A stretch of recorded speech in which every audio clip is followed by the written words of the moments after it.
உங்க பங்கு நீங்க ஏன் வேண்டான்னு சொல்றீங்க? ஒரு காரணம் சொல்லுங்க. Good valid reason.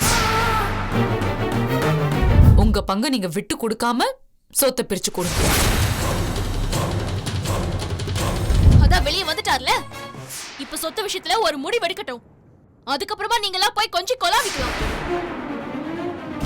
அது வரைக்கும் யாரும் அங்க போக கூடாது. பில்டிங் கடையெல்லாம் என்னால மெயின்டைன் பண்ண முடியல. இப்ப சென்னை வேலூர்னு எனக்கு கடை வேற பெருகி போச்சு. என்னால கவனிக்கவே முடியல. அதனால அந்த கடை அப்படியே கிடக்குதுங்கய்யா. நீங்க அந்த கடையை எடுத்து நடத்தலாமையா?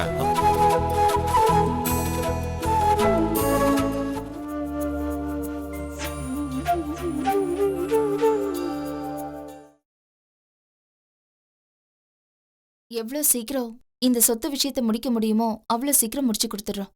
அப்ப எல்லாரும் ஒண்ணா உட்கார வச்சு பேசிடலாம். வேணா எல்லாரும் உங்க வீட்டுக்கு வர சொல்றேனே. நோ, அவசரப்படாதீங்க மீனாட்சி. நீங்க நிறைய விஷயம் யோசிக்காம பேசுறீங்க. இப்ப உங்ககிட்ட ஒரு குழந்தை இருக்கு. நாளைக்கு உங்களுக்கே கூட ஒரு குழந்தை பிறக்கலாம். அந்த விஷயத்தை பத்தி எல்லாம் யோசிக்காம என்னமோ சொத்தை தூக்கி கொடுக்கறேன்னு சொல்றீங்க. Wrong decision. ரொம்ப தப்பான அப்ரோச். உங்க பங்கு நீங்க ஏன் வேண்டான்னு சொல்றீங்க? ஒரு காரணம் சொல்லுங்க. Good valid reason. இவங்க எல்லாம் என்னமோ அந்த பங்கும் அவங்களுக்கு தான் வேணும்னு அசிங்கமா ஒருத்தர் அடிச்சுக்கிறாங்க. அதையும் பார்த்துட்டு பேசாம இருக்கீங்க. எனக்கு ஒண்ணும் புரியல. இந்த விஷயத்துல நீங்க இன்னும் நிறைய யோசிக்கணும் மீனாட்சி. என்ன பானு இப்பவே இப்படி பேசிட்டு இருக்க? நான் சொல்லல, இவங்க தான் எல்லாத்துக்கும் காரணம். எப்படி எல்லாம் தூண்டி விடுறாங்க பாருங்க. ஏய், ஓசில அடுத்தவங்க சொத்து கிடைக்க அலையற, அத நியாயமா கண்டிச்சு அதுக்கு பேர் தூண்டி விடுறதா? நாங்க எங்க வீட்டு சொத்தை தானே கேக்குறோம். ஹலோ ஹலோ, அதுல 80% உங்க அண்ணன் சுயமா சம்பாதிச்சது. அவர் கையெழுத்து போட்டாதான் பட்டாவே உங்க பேர்ல மாறும். ஏன் பானு, அத கேட்டா அவங்க கையெழுத்து போட்டு கொடுக்க போறாங்க. அவங்களே சொத்து வேண்டாம்னு சொல்லிட்டு தானே போனாங்க. இதுல என்ன பிரச்சனை பண்ண போறாங்கங்கற? மா மீனாட்சி, நீங்க நல்லா யோசிங்க. அவ்வளவுதான் நான் சொல்லுவேன். அப்புறம் உங்க இஷ்டம். என் ஒப்பீனியனை நான் ஹானஸ்டா சொல்லிட்டேன். நீங்க சொத்தி எழுதி கொடுக்கிற விஷயத்துல நிறைய யோசிக்கணும். அதை விட இம்பார்ட்டன்ட், அந்த வைஜெயந்தி கிட்ட இருந்து குழந்தைய லீகலா அடாப்ட் பண்ண என்ன செய்யணுமோ அதை செய்யுங்க. அவ இது கண்டிப்பா பெரிய பிரச்சனையாக்க நிறைய சான்ஸ் இருக்கு. லீகலா அந்த குழந்தைய அடாப்ட் பண்ணிட்டு அதுக்கப்புறமா சொத்து விஷயத்தை பத்தி யோசிங்க. அந்த டூ, உங்க பங்கை நீங்க விட்டு கொடுக்காம சொத்தை பிரிச்சு கொடுங்க.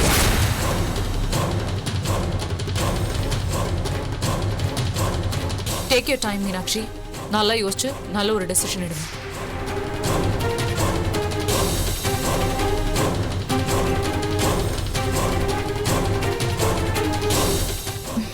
சரி பானு, நான் வரேன். ஒரு நிமிஷம். ஃப்ரூட்ஸ் போதும், இதை நீங்க வச்சுக்கோங்க. தயவு செஞ்சு வாங்கிக்கோ பானு. தேங்க்ஸ். வரேன் பானு. வரேன் வரேன்.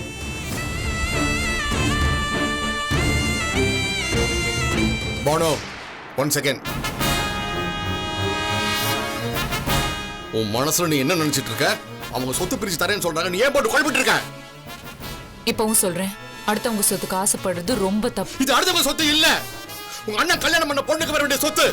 அத அவங்களா பிரிச்சு கொடுத்தாதான் மரியாதை.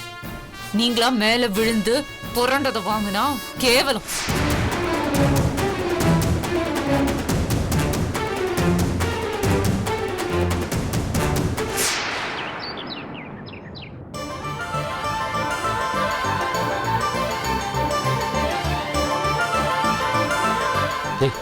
வாங்கடா போய் அண்ணனை பார்த்து வந்துடலாம். நில்லுங்க. எங்க போறீங்க? அண்ணனை பாக்க. போய் பார்த்து என்ன பண்ண போறீங்க? என்ன பேசுறானே? இத்தனை நாள் ஜெயில இருந்தார்ல, அப்ப போய் பாத்தீங்களா? இல்லல்ல, இப்பவும் போய் பார்க்கணும்னு ஒன்னும் அவசியம் இல்ல. நீங்க கொஞ்சம் பேசாம இருங்க. அதானே, நம்மளுக்கு சொத்து பிரிச்சு கொடுக்காம நம்மளுக்கு தலைக்கு மேல பிரச்சனை இருக்குன்னு தெரிஞ்சும் எதுவும் பேசாம அமைதியா இருந்தவங்க அவங்க. கேட்டா உங்க அண்ணன் ஜெயில இருந்து வரணும்னு பேசுவாங்க. ஆனா உங்க அண்ணி மட்டும் சங்க தேர்தல்ல நிப்பாங்களாம். நீங்க பாருங்க, நம்மள ஏமாத்தவங்கள போய் பார்த்து நம்ம பாசத்தை பொழியணுமா? யார் அவரை வெளியே எடுத்தது? பானுதான். நினைச்சேன். எல்லாத்துக்கும் காரணம் அவதான். அவ சொல்றத கேட்டுதான் நமக்கு எதிரா எல்லாத்தையும் பண்ணிட்டு இருக்கா அந்த மீனாட்சி. எங்க அப்பாவை சங்க தேர்தல்ல தோக்கடிக்கிறதுக்கு 2 பேர் குறியா இருக்காங்க.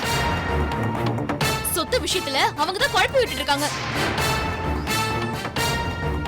அதான் வெளியே வந்துட்டார்ல, இப்ப சொத்து விஷயத்துல ஒரு முடிவு எடுக்கட்டும். அதுக்கப்புறமா நீங்க எல்லாம் போய் கொஞ்சம் கொலாவிக்கலாம். அது வரைக்கும் யாரும் அங்க போக கூடாது.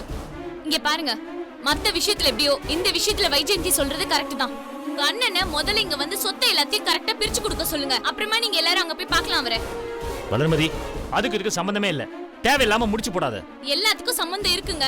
நீங்க அங்க போக கூடாது, அவ்வளவுதான். இல்லன்னா அங்க போயே தீருவேன். நீ என்னடி சொல்றதுன்னு கிளம்பி போனீங்க, என்னையும் உங்க புள்ளைய மறந்துடுங்க. நீங்க மட்டும் உங்க அண்ணன் அண்ணியோட சந்தோஷமா இருங்க. ஏங்க, எல்லாரும் இப்படியே பேசிட்டு இருக்காதீங்க.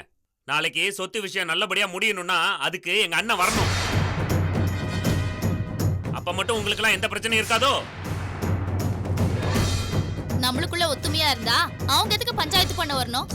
நம்மளுக்குள்ள சுமூகமா போயிட்டா யாரும் தலையிடணும்ன்ற அவசியம் இல்லைங்க. எனக்கு இது வேணும், எனக்கு அது வேணும்னு அடிச்சுக்கிறதுனால தானே உங்க அண்ணன் இங்க வர வேண்டியிருக்கு. ஆஹா, அப்ப ஆள் ஆளுக்கு கேக்குறத நீ விட்டு கொடுத்துருவியா? சரி, நான் இந்த வீட்டை கேட்டா நீ சுமூகமா விட்டு கொடுத்துட்டு போயிடுவியா? சொல்லு. அது எப்படிங்க? முதல்ல இந்த கடையும் வீடும் எங்களுக்கு தானே பேசணும். இப்ப புரியுதா? நான் கேக்குறத நீ விட்டு கொடுக்க மாட்ட, நீ கேக்குறத நானும் விட்டு கொடுக்க மாட்டேன். இதுல நிறைய சிக்கல் இருக்குமா? இதுல ஒத்துமையா இருக்கணும்னு பேச்சு வேற. இங்க பாருங்க, அவங்க முதல்ல இங்க வந்து சொத்து பிரச்சனையை முடிக்கட்டும். அதுக்கப்புறம் நீங்க உங்க அண்ணன் கூட பேசுங்க, இல்ல கட்டி பிடிச்சிட்டு உருளுங்க. ஆனா அது வரைக்கும் நீங்க யாரும் அந்த பக்கம் எட்டி பார்க்க கூடாது. நான் சொல்லிட்டேன், அவ்வளவுதான். இங்க பாருங்க, உங்களுக்கும் தான் சொல்றேன். அதையும் மீறி உங்க அண்ணா நீ போய் பார்க்கணும்னு நினைச்சீங்கன்னு வச்சுக்கோங்க, அவ்வளவுதான் சொல்லிட்டேன். இங்க பாருங்க, இந்த விஷயத்துல நாங்க எல்லாரும் ஒத்துமையா இருக்கோம். ஒத்துமையா சொல்றோம், நீங்க கண்டிப்பா அங்க போகவே கூடாது. முதல்ல அவங்க வரட்டும், அதுக்கப்புறம் மத்ததெல்லாம் பாத்துக்கலாம். என்ன? ஐயய்யய்யய்ய, 3 பேர் சுனாமி மாதிரி வெரசா போனீங்க, சுருங்கி போய் இப்படி நிக்கிறீங்களே. ஏங்க, 3 பேர் சேர்ந்து பொண்டாடிட்ட வீரமா பேச மாட்டேங்கிறீங்களே. எங்கிட்ட தான் உங்க வீரத்தை காட்டுங்க. விடுங்க, உங்க வீரத்தை எங்கிட்ட காட்டுங்க. ஏங்க, அவங்கள ஏத்து ஒரு வார்த்தை பேச முடியுதா? இங்க பாருங்க, கொலை கூட ஈஸியா பண்ணிடலாம். பொண்டாட்டி அடக்கி வைக்கிறது தனி டெக்னிக். என்ன பாருங்க, என் பொண்டாட்டி என்னை ஏத்து ஒரு வார்த்தை பேச முடியாது. அவளை எப்படி மோல்டு பண்ணி வச்சிருக்கேன் தெரியுமா? அட விடுங்க, இந்த மாதிரி புத்திசாலித்தனமா பேசினா உங்களுக்கு எல்லாம் பிடிக்காது. நீ போய் உன் வேலையை பாடுறான்னு சொல்லுவீங்க, நானே என் வேலையை பாத்துக்கிறேன்.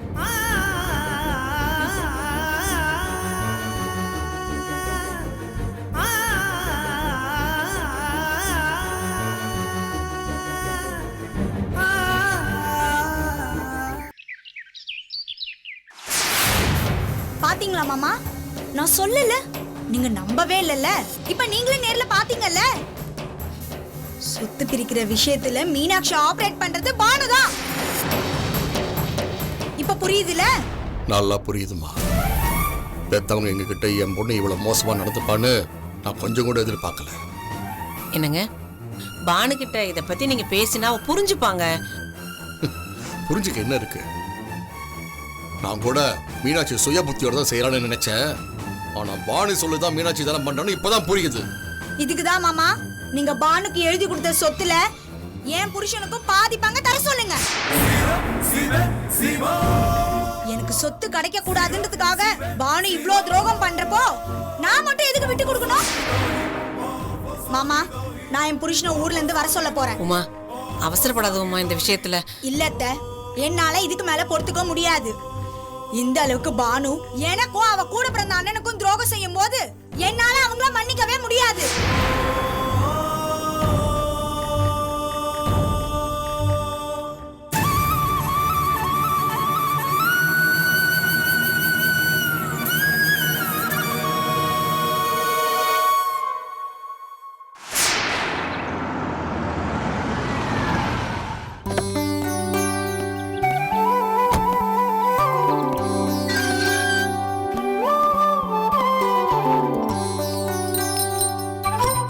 ஐயா வரலாமா? வணக்கம். வாங்க வாங்க வாங்க வாங்க வாங்க வாங்க. எப்படி இருக்கீங்க? நல்லா நல்லா இருக்கீங்களா? இருக்கையா? வாங்க உட்காருங்க. மீனாட்சி உட்காருங்க. மீனாட்சி வாங்க வாங்க. எப்போ வணக்கம்மா. வந்தீங்க? நல்லா நல்லா இருக்கீங்களா? இருக்கேன். என்னம்மா நீங்க நல்லா ஆ, இருக்கீங்களாம்மா? நல்லா இருக்கேன். என்ன சாப்பிடுறீங்க? மீனாட்சி காஃபி போட்டு அதெல்லாம் சரி. வேணாங்க. இல்ல இல்ல அதெல்லாம் இருக்கட்டும். ஆ, மீனாட்சி சரிங்க. இவங்க தான் என் மாமியார். வணக்கங்க வணக்கம்மா. உட்காருங்க. ஆ. உங்களை பார்க்கணும்னு நினைச்சுக்கிட்டே இருந்தேன். ஆனா எதிர்பாராத விதமா சூழ்நிலை எப்படி எப்படியோ ஆயிடுச்சு. உங்க அப்பா வீரமணி மாதிரி 100 பேர் உருவாக்கி இருக்காரு. அதுல நானும் ஒருத்தன். அவங்க எல்லாம் அந்த நன்றியை மறந்துட்டாங்க. ஆனா என்னால அப்படி இருக்க முடியாது. மனுஷனா பிறந்தா கொஞ்சமாவது நன்றியோட இருக்கணும். அப்படி இல்லைன்னா அவன் முன்னேறவே முடியாது. அதை நினைச்சு ரொம்ப சங்கடமா இருந்துச்சு. அதான் உங்களை பார்த்து பேசிட்டு போலான்னு வந்தேன். நான் எல்லாம் கேள்விப்பட்டேன். உங்க சொத்தை எல்லாம் உங்க தம்பிங்களுக்கே கொடுத்துட்டீங்களாமே. உங்களுக்குன்னு எதுவுமே வச்சுக்கலையாமே. எப்படிங்க இப்படி ஒரு முடிவு எடுத்தீங்க? இல்லைங்க, எனக்கு ரொம்ப வருத்தமா இருந்துச்சு. குடும்பத்தை பிரிக்கிறதுல எனக்கு சுத்தமா உடன்பாடு இல்லை. அதே நேரத்துல தனியா போகணும்னு நினைக்கிற அவங்க எண்ணத்தையும் நம்ம தப்பு சொல்ல முடியாதுல்ல. பரவாயில்லைங்க, அவங்க நல்லா இருக்கணும். அதான் நான் என்னைக்கும் ஆசைப்படுற விஷயம். நான் சொல்றேன்னு தப்பா நினைச்சுக்காதீங்க. உங்க நல்ல மனசை புரிஞ்சுக்காதவங்க நல்லா வாழ்ந்துடவே முடியாது. ஐயோ, இப்ப கூட பாருங்க, உங்க தம்பி சரவணன் ஏதோ கடன் பிரச்சனையில மாட்டிக்கிட்டு சொத்தை வைக்கணும்னு பாக்குறாரு. ஆனா நீங்க சரின்னு சொன்னாதான் அந்த சொத்தை வாங்கவே ஆள் வருவாங்க. என்னதான் சட்டப்படி நீங்க சரிசமமா சொத்தை எல்லாருக்கும் பிரிச்சு கொடுத்தாலும் நீங்க ஒரு வார்த்தை சொன்னாதான் இந்த சொத்தை வாங்கறதுக்கு இந்த ஊர்ல இருந்து யாரும் வருவாங்க.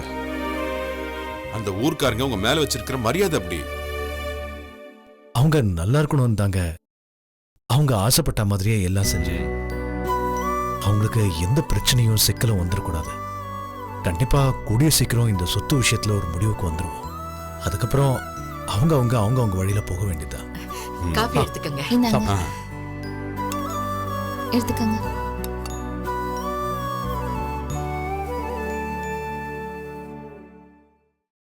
அப்புறம் மீனாட்சி அம்மா எலெக்ஷன்ல நிக்கிறதா கேள்விப்பட்டேன். ரொம்ப சந்தோஷம். அப்புறம் மீனாட்சி அம்மா, எங்க எல்லார் ஓட்டும் உங்களுக்கு தாமா. இப்பதான் கொஞ்ச நேரத்துக்கு முன்னாடி இதை பத்தி பேசிட்டு இருந்தோம். மீனாட்சி எனக்காக தான் சங்க தேர்தலில் நிக்கிறேன்னு சொன்னா. அப்புறம் நான் இங்க வந்ததுக்கு அப்புறமா நான் ஏன் நிக்கணும்னு சொல்றேன். ஆனா நான் தான் அவளை வற்புறுத்தி சம்மதிக்க வச்சேன். இப்போ இவ நிக்கலன்னு வச்சுக்கோங்களேன், அந்த வீரமணி அண்ணா போஸ்டா ஜெயிச்சிருவாரு. அதான் எல்லாத்த விட மீனாட்சி நின்னாதான் சரியா இருக்கும். அது தவிர மீனாட்சி தான் நிர்வாகத்தையும் சரியா பண்ணுவான்னு நினைக்கிறேன். திரும்ப கேட்கறேன்னு நினைக்காதீங்க. நீங்க எதுக்கு வேணான்னு சொன்னீங்க? கொஞ்சம் யோசிச்சிருக்கலாமே. இல்லைங்க, நான் யோசிக்கிறதுக்கு எதுவும் இல்லை. எனக்காக நான் ஒரு பங்கு எடுத்துக்கிட்டா அப்புறம் அதுக்காக தான் இத்தனை நாள் நான் சொத்தை பிரிச்சு கொடுக்காம இழுத்து பிடிச்சிக்கிட்டேங்கிற மாதிரி ஆயிடும். எங்க அப்பா ரொம்ப சாதாரண ஆளா இருந்து அவர் இந்த நிலைமைக்கு வர வரைக்கும் நான் எல்லா கஷ்டத்தையும் பார்த்துட்டேன். எனக்கு சொத்து வேண்டாங்க, அவங்க நல்லா இருக்கட்டும். ஐயா, அடுத்தது என்ன பண்ணலான்னு இருக்கீங்க? வருமானம் வேணும் இல்லையா? அப்படி கேளுங்க ஐயா, நல்லா கேளுங்க. நானும் மாப்பிள்ளை கிட்ட எவ்வளோ தடவை சொல்லி பார்த்துட்டேன். என் பொண்ணு கிட்ட அவ அப்பா சொத்து இருக்குங்க, அதை வச்சு நீங்க ஏதாவது ஒரு தொழிலை ஆரம்பிங்கன்னு நான் எவ்வளவோ சொல்லிட்டேன். ஆனா கேட்கவே மாட்டேங்கிறாரு, காதுலயே போட்டுக்கவே மாட்டேங்கிறாரு. நானும் எவ்வளோதாங்க எடுத்து சொல்லிட்டு இருப்பேன். வேண்டாம்மா, மாமனார் வீட்டு சொத்தெல்லாம் எனக்கு வேண்டான்னு ரொம்ப உறுதியா இருக்காரு. அது அவங்க அப்பா காலத்துல இருந்து இருக்கிற குணம் தானே. அடுத்து உங்க பணத்துக்கும் சொத்துக்கும் ஆசைப்பட்டதே கிடையாது. அது அவங்க பொண்டாட்டி சொத்தா இருந்தாலும் சரி. ஐயா, உங்ககிட்ட ஒரு முக்கியமான விஷயத்தை பத்தி பேசிட்டு போலாம் தான் ஏன் வந்தேன். சொல்லுங்க. நான் இங்க ஒரு கடையை பார்த்து நல்லா கன்ஸ்ட்ரக்ட் பண்ணி மெயின்டைன் பண்ணிக்கிட்டு இருந்தேன். அதை ஒத்தையாவே பார்த்துக்க முடியல. பையன் வேற ஃபாரின்ல இருக்கான். அதனால என்னால மெயின்டைன் பண்ண முடியலையா. இப்போ நான் உங்களை பார்ட்னரா கூப்பிடுற அளவுக்கு அவ்வளவு பெரிய ஆள் கிடையாதுயா. அந்த பில்டிங் கடையெல்லாம் என்னால மெயின்டைன் பண்ண முடியல. இப்ப சென்னை வேலூர்னு எனக்கு கடை வேற பெருகி போச்சு. என்னால கவனிக்கவே முடியல. அதனால அந்த கடை அப்படியே கிடக்குதுங்கய்யா. நீங்க அந்த கடையை எடுத்து நடத்தலாமையா?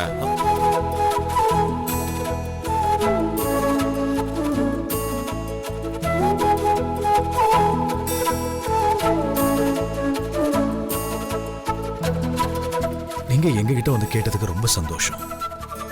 ஆனா இப்ப நாங்க இருக்கிற நிலைமையில அதுல அவ்வளவு முதலீடு பண்ண முடியாது. ஐயா உங்க நிலைமை எனக்கு நல்லா தெரியுங்கய்யா. நான் ஒன்னும் காசுக்காக இந்த கடையை கொடுக்கல. நீங்க ஒரு 6 மாசம் டைம் எடுத்துக்கங்க, வியாபாரத்தை பாருங்க, அதுக்கப்புறம் முடியும் போது எனக்கு பணம் கொடுத்தா போதுங்க. அது எப்படிங்க பணம் கொடுக்காம? அது சரியா வராது. சிவஞான ஐயாவோட அப்பா எங்களுக்கு செஞ்ச உதவியால நான் இன்னைக்கு நல்ல நிலைமையில இருக்கேன். அவருக்கு நான் ரொம்ப நன்றி கடன் பட்டிருக்கேன். நியாயமா சொல்ல போனாமா நான் உங்ககிட்ட பணமே வாங்க கூடாதுமா. ஆனா சிவஞான ஐயா அதுக்கு ஒத்துக்க மாட்டாரு. அதனாலதான் கடை எடுத்து நீங்க நடத்துங்க, வியாபாரத்துக்கு அப்புறம் பொறுமையா பணம் கொடுத்தா போதுன்னு சொல்றேன்.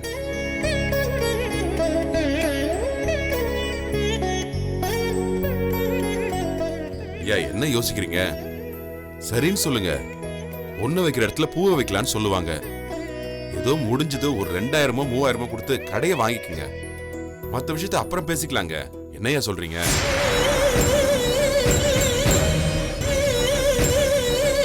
மாப்பிள்ள அவர் தான் இவ்வளவு சொல்றாருல்ல, நீங்க ஒன்றும் யோசிக்காதீங்க மாப்பிள்ள. என் பொண்ணு மீனாட்சிக்கு நான் இது வரைக்கும் எதுவுமே செய்யல.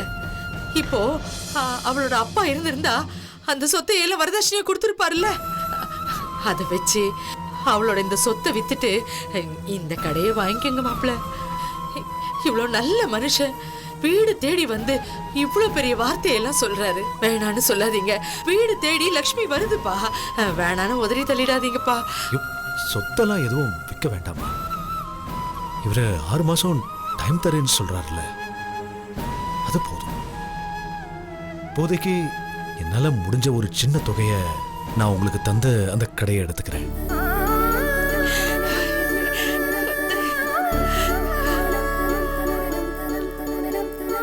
ரொம்ப சந்தோஷங்கய்யா. நான் சொல்றேன் பாருங்க, 6 மாசத்திலேயே கைராசி சில்க்ஸ்ன்ற பேருக்கு நீங்க சீக்கிரமா கடையை வாங்கிடுவீங்க பாருங்க. இல்லைங்க, கைராசி சில்க்ஸ் இல்ல. நான் அந்த பேரைய வைக்க போறதில்ல. ஏங்கய்யா அதானே உங்க பிராண்டு, அதையே வேணான்னு சொல்றீங்க? நான் கைராசி சொத்தெல்லாம் வேண்டான்னு சொல்லிட்டு வந்துட்டேன். இப்ப நான் அந்த பேர் வச்சா எனக்காக கடைக்கு கஸ்டமர்ஸ் வந்தாலும் நான் கைராசி சில்க்ஸ் கஸ்டமர்ஸை இழுத்த மாதிரி ஆயிடும். அதனால அந்த பேர் வேண்டான்னு நினைக்கிறேன். நான் ஒரு நல்ல பேரை மனசுல வச்சிருக்கேன். அது என்ன பேருங்கய்யா? மீனாட்சி சில்க்ஸ். மீனாட்சி, மீனாட்சி. என்னங்க என் பேர்ல போய் கடையை வைக்கிறேன்னு சொல்றீங்க? கைராசிங்கிற பேர் தானே உங்களுக்கு ராசி. மீனாட்சி, அப்படி பார்த்தா நீ வந்ததுக்கு அப்புறம் தான் எனக்கு நல்ல ராசி. அதனால மீனாட்சி சில்க்ஸ் தான் பேரு. கைராசி சில்க்ஸ்ங்கிறது ஒரே பிராண்டா தான் இருக்கணும் மீனாட்சி. அது யார்கிட்ட இருந்தாலும் சரி, அது ஒரே கடையா தான் இருக்கணும். ரொம்ப நல்ல பேருங்கய்யா. ரொம்ப சந்தோஷமா இருக்கு. அப்ப நான் கிளம்புறேன். எல்லா ஏற்பாடும் செஞ்சுட்டு உங்களை வந்து சந்திக்கிறேன். சரிங்க, வரேங்க. ரொம்ப சந்தோஷம். வரேங்கம்மா. வரேங்க. வாங்க.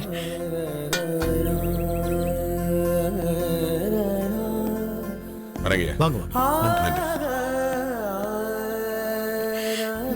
மாப்பிள்ள ரொம்ப சந்தோஷமா இருக்கு மாப்பிள்ள. நல்ல முடிவு எடுத்திருக்கீங்க. இனிமே நீங்க 2 பேரும் ஓஹோன்னு இருப்பீங்க. கடவுளே.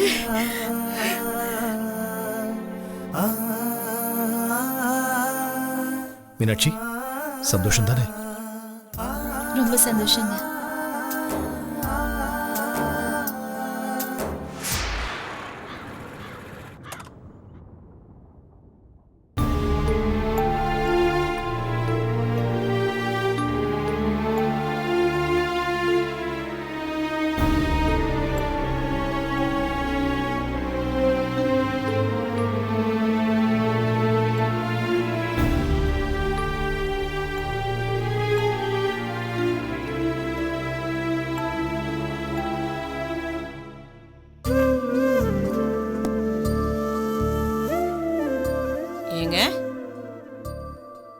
எப்ப வந்தீங்க? ஏன் ஒரு வார்த்தை கூட கூப்பிடாம உட்கார்ந்துருக்கீங்க? ஒண்ணும் இல்ல, சங்க தேர்தலில் வீரமணியும் மீனாட்சியும் நிக்கிறாங்க. சரி இருக்கட்டும், அதுக்கு என்ன இப்போ? லக்ஷ்மி, என்ன மெம்பர் ஆக்கினதே வீரமணி தான். அவருக்கு தான் ஓட்டு போடணுங்கிறது நிலைமை. ஆனா பானு என்னடான்னா புதுசா மெம்பர் ஆனவங்க யாரும் ஓட்டு போடக்கூடாதுன்னு ரூல்ஸ் பேசியிருக்கா. அவ சொல்றது சட்டப்படி சரிதான். ஆனா என்ன மெம்பர் ஆக்கினது வீரமணி தானே. அதான் என்ன பண்றதுன்னு எனக்கு ஒண்ணுமே புரியல. ஏமாமா, சிவஞானன் தான் வெளியே வந்தாச்சு. இனிமே இந்த சங்க தேர்தல் சம்பந்தமா மீனாட்சி அண்ணியும் பானுவும் பேசுறதுக்கு என்ன இருக்கு? உமா, முன்ன விட மீனாட்சியும் பானுவும் ரொம்ப க்ளோஸா இருக்காங்க. நடக்க போற சங்க தேர்தல்ல சட்ட பிரச்சனை எல்லாத்தையும் மீனாட்சி சார்பா பானு தான் பாத்துக்கிறாங்க. அன்னைக்கு நாமினேஷன் பண்றப்ப கூட ரூல்ஸை பத்தி பானு தான் அதிகமா பேசியிருக்கா. எலெக்ஷன் நடக்கிற அன்னைக்கு மீனாட்சி கூட பானு வராம இருக்கிறது நல்லதுன்னு வீரமணி சொல்றாரு. என்னங்க நீங்க பானுகிட்ட நீங்க பேசுங்க. நீ ஒண்ணு, நான் எதை பேசுனாலும் அவ வேணாம்பா, வேற வேணையே வேண்டாம். எலெக்ஷன் நடக்கிற அந்த ஒரு நாள் மட்டும் பானுங்க இல்லாம இருக்கிறது நல்லதுன்னு வீரமணி ஃபீல் பண்றாரு. என்னங்க இப்படி செஞ்சா எப்படி? எப்படி? எலெக்ஷன் அன்னைக்கு முத நாள் பானுவை கூப்பிட்டு வெளியூர்ல இருக்கிற கோயிலுக்கு போலான்னு கூப்பிடுறேன். பானு இன்னொரு நாள் கூட்டிட்டு போறேன்னு சொன்னா அது நேர்த்திக்கடன், அந்த தேதியில தான் பண்ணணும்னு சொல்றேன். சரி, அப்பாவை கூட்டிட்டு போன்னு சொன்னா அந்த நேர்த்திக்கடனை செலுத்துறதுக்கு மகளோட போறதுதான் முறைன்னு நான் சொல்றேன். லக்ஷ்மி, உன் பொண்ணு உன்னை விட புத்திசாலி. என்ன பண்றதுன்னு தெரியல. பானுவால வீரமணி கூட பகை வந்துச்சுன்னா அது பெரிய பிரச்சனையா போய் முடியும்.